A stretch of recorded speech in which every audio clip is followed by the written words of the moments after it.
Depression ਅੱਜਕੱਲ੍ਹ ਬਹੁਤ ਚਰਚਾ ਦੇ ਵਿੱਚ ਹੈ। ਅਸੀਂ ਸੋਸ਼ਲ ਮੀਡੀਆ ਤੇ ਵੀ ਦੇਖਦੇ ਹਾਂ, ਡਿਪਰੈਸ਼ਨ ਬਾਰੇ ਗੱਲ ਹੋ ਰਹੀ ਆ ਖੁੱਲ੍ਹ ਕੇ। हुँ, हुँ। ਅੱਜਕੱਲ੍ਹ ਹਰ ਕਿਸੇ ਨੂੰ ਲੱਗਦਾ ਕਿ ਉਹ ਡਿਪਰੈਸ਼ਨ ਵਿੱਚ ਹੈ, ਮਤਲਬ ਮੋਸਟਲੀ ਲੋਕਾਂ ਨੂੰ ਐਂ ਲੱਗਦਾ। ਲਿਟਰਲੀ ਇੱਦਾਂ ਹੈ ਕਿ ਜ਼ਿਆਦਾਤਰ ਡਿਪਰੈਸ਼ਨ ਜਿਹੜਾ ਵੱਧ ਰਿਹਾ ਕਿ ਲੋਕਾਂ ਨੂੰ ਲੱਗ ਰਿਹਾ ਹੈ? लोगों को अब समझ ज़्यादा आ रही है कि वो अपने इमोशंस को लेके थोड़े अवेयर हैं। हुँ, पहले ऐसा था कि ये लक्षण पहले भी लगते थे लोगों को, हुँ, मगर वो समझ कि हमें कोई तकलीफ़ हो रही है और इसके लिए हेल्प अवेलेबल है, हुँ, ये कांसेप्ट नहीं था। हुँ, अब क्योंकि सोशल मीडिया पे इतना आ रहा है, तो हर कोई ये जानता है कि ऐसी कोई चीज़ होती है, हुँ, डिप्रेशन नाम की। हुँ, हुँ, तो जब उनको कोई महसूस होता है कोई तकलीफ़, तब वो चेक कर लेते हैं। हुँ, बहुत सारे रिसोर्सेज़ अवेलेबल हैं, गूगल पे आपको उस लक्षण की लिस्ट मिल जाती है। जी, तो देखिए डिप्रेशन ऐसा नहीं है कि पहले नहीं था, पहले भी था, बट हुँ, हर एक जनरेशन के अलग-अलग स्ट्रगल्स रहे हैं। हुँ, अभी जब हम डिप्रेशन की बात करते हैं, तो हुँ, टेक्निकली 15 दिन से ऊपर अगर लक्षण रह रहे हैं, हुँ, पूरे समय उदास रहने के, भूख या तो बहुत कम हो गई या बहुत बढ़ गई है, नींद बहुत कम है या बहुत बढ़ गई है, चिड़चिड़ाहट, शरीर में दर्द, नेगेटिव ख़्यालों का आना, खुद को हुँ, नुकसान पहुँचाने के ख़्याल आना, हुँ, हुँ, पहले जो चीज़ें पसंद थीं, अब नापसंद आना, मन ना लगना उनको करने में, हुँ, कुछ काम में ध्यान ना लग पाना, ये सारे जो लक्षण मैंने अभी गिनाए, हुँ, इनमें से कुछ जब होते हैं, हुँ, तब जाके उसे हम डिप्रेशन कहते हैं। ठीक है। देखिए, अगर मेरी किसी से आज सिर्फ़ लड़ाई हो गई है, हुँ, तो मैं आज डिप्रेस्ड हूँ, ऐसा नहीं बोल सकते क्योंकि ये तो एक ही दिन हुआ ना। हुँ, हो सकता है कुछ घंटे बाद मैं फिर से नॉर्मल फ़ील करूँगी। हुँ, तो जो समय सीमा है वो 2 हफ़्ता है कि 2 हफ़्ते तक इस प्रकार की दिक्कत का रहना। हुँ, डिप्रेशन जो आपका अगला सवाल था कि पहले डिप्रेशन बढ़ रहा है क्या? हुँ, मैं ये नहीं कहूँगी बढ़ रहा हुँ, है बट लोगों को जानकारी होने की वजह से अब हम उसके बारे में खुल के बात कर पा रहे हैं। हुँ। मैम लोनलीनेस की बात करते हैं जब हम सभी के बीच में होते हैं, फिर भी किसी बंदे को ऐसे क्यों लगता है कि वो अकेला है? देखिए लोनलीनेस दोनों वजह से हो सकता है। पहली चीज़ कि लोनलीनेस की वजह से डिप्रेशन हो सकता है। हुँ, दूसरा डिप्रेशन की वजह से भी लोनलीनेस हो सकता है। हुँ, जब आप बहुत लंबे समय तक देखिए काफ़ी कॉमन है आजकल कि बच्चे बड़े हो गए हैं, पढ़ने के लिए बाहर चले गए हैं या काम के लिए बाहर चले गए हैं, माता-पिता रिटायर हो गए हैं, अलग शहर में रहते हैं। हुँ, तो बहुत लंबे समय तक अगर एक कॉन्टैक्ट नहीं रहता है, हुँ, अकेलापन महसूस करते हैं, तो चांसेस बढ़ जाते हैं डेफ़िनिटली, हुँ, उदासीनता महसूस होने के। हुँ, दूसरी चीज़ ये है कि जब आप डिप्रेस्ड हैं तो आपका मन ही नहीं करता किसी से मिलने का। हुँ, आपका मन नहीं करेगा मैं बात करूँ या हुँ, अपने इमोशंस को किसी के साथ शेयर करूँ। तो ऐसे में फिर से लोनलीनेस का कंपोनेंट आ जाता है हुँ, क्योंकि मैं अकेले बैठी हूँ, कुछ सोच नहीं पा रही हूँ क्योंकि मन उदास है, किसी से बात करने का मन भी नहीं है, तो अकेलापन महसूस होने लगेगा हुँ, और वो मेरे लक्षणों को और ज़्यादा बढ़ाएगा। हुँ। ਇੱਥੇ ਮੈਂ ਆਪਣੇ ਆਡੀਅנס ਨੂੰ ਇਹ ਦੱਸ ਦੇਵਾਂ ਕਿ ਮੈਮ ਪੰਜਾਬੀ ਸਮਝ ਸਕਦੇ ਨੇ, ਪਰ ਉਹ ਬੋਲ ਨਹੀਂ ਸਕਦੇ, ਇਸ ਲਈ ਉਹ ਹਿੰਦੀ ਵਿੱਚ ਗੱਲ ਕਰ ਰਹੇ ਨੇ ਸਾਡੇ ਨਾਲ।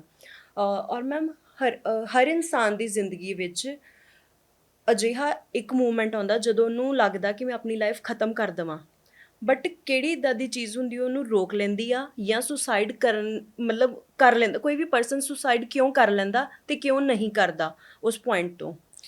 देखिए गुस्से में ये विचार आना कि मैं अपनी ज़िंदगी ख़त्म कर लूँ हुँ, और दूसरा सोच समझ के ये डिसाइड करना कि अब मैं सब अपने लिए ख़त्म कर दूँगा, हुँ, दोनों बहुत अलग चीज़ें हैं। हुँ, कई बार ऐसा होता है कि नशे में या गुस्से में, लड़ाई में किसी ने बिल्डिंग से छलांग लगा दी या अपने फांसी ले ली, ये एक बहुत इम्पल्सिव अटेम्प्ट होता है, हुँ, ठीक है?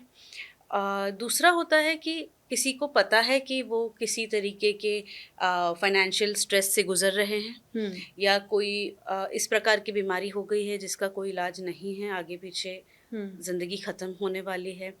तो सोच समझ के वो प्लान करें हुँ, हुँ, और कुछ ऐसा करें जिससे डेथ हो जाए। हुँ, तो ये एक प्लान्ड है, इसमें हाई इंटेंशंस हैं, इंटेंशंस बिल्कुल पक्के हैं हुँ, कि मैंने जाना ही जाना है। हुँ, ये दोनों चीज़ें बहुत अलग होती हैं। हुँ, अब देखिए जो आपने बताया कि कुछ लोग कर लेते हैं, हुँ, कुछ नहीं करते हैं। हुँ, क्या चीज़ें हमें बचाती हैं?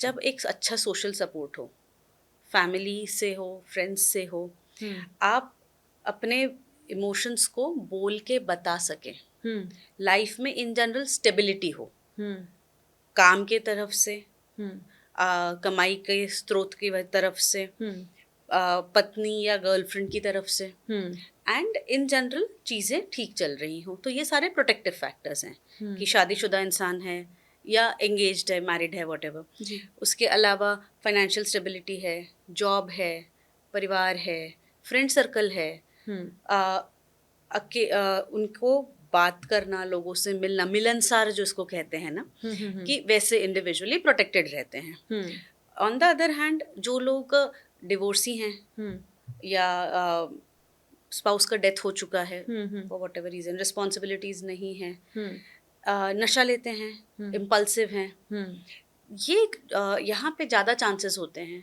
कि वो खुद को नुकसान पहुँचाएं। हम्म जॉब नहीं है, फाइनेंशियल स्टेबिलिटी कुछ नहीं है, घर में अच्छा कुछ कई बार ऐसा भी होता है कि फाइनेंशियल स्टेबिलिटी है, मैरिड है, लाइफ है, सब कुछ है, हम्म बट मेंटल पीस नहीं है फॉर सम रीज़न। हम्म ऐसे सिचुएशन में भी कई बार लोग सुसाइड कमिट करने को कोशिश करते हैं। हम्म सो ये प्रोटेक्टिव फैक्टर्स और डिस्पेंसिंग फैक्टर्स हो गए। ਵੈਸੇ ਮੈਮ ਇੱਕ ਮਰਡਰਰ ਦਾ ਮਾਈਂਡਸੈਟ ਕੀ ਹੁੰਦਾ ਇਹ ਵਾਲਾ ਮੈਂ ਤੁਹਾਡੇ ਤੋਂ ਕੁਐਸਚਨ ਇਸ ਲਈ ਪੁੱਛਿਆ ਕਿਉਂਕਿ ਪੰਜਾਬ ਦਾ ਕੇਸ ਨੇਹਾ ਦਾ ਡਾਊਰੀ ਦਾ ਬਹੁਤ ਪਪੂਲਰ ਹੋ ਰਿਹਾ ਪੰਜਾਬ ਵਿੱਚ ਉਸ ਨੂੰ ਲੈ ਕੇ ਕਾਫੀ ਚਰਚਾ ਛਿੜੀ ਹੋਈ ਆ ਤੇ ਮਤਲਬ ਮੈਂ ਜਾਣਨਾ ਚਾਹੁੰਦੀ ਹਾਂ ਕਿ ਡਾਊਰੀ ਇਹਦੇ ਵਿੱਚ ਦੋ ਚੀਜ਼ਾਂ ਨੇ ਇੱਕ ਤਾਂ ਡਾਊਰੀ ਲੈਣ ਵਾਲਿਆਂ ਦੀ ਕੀ ਮਾਈਂਡਸੈਟ ਹੁੰਦਾ ਤੇ ਇੱਕ ਮਰਡਰਰ ਦਾ माइंडसेट ਇਸ ਕੇਸ ਦੇ ਥਰੂ ਸਮਝਣਾ ਚਾਹੁੰਦੇ ਹਾਂ ਅਸੀਂ पहले हम डाउरी के बारे में बात करेंगे, हम्म ठीक है।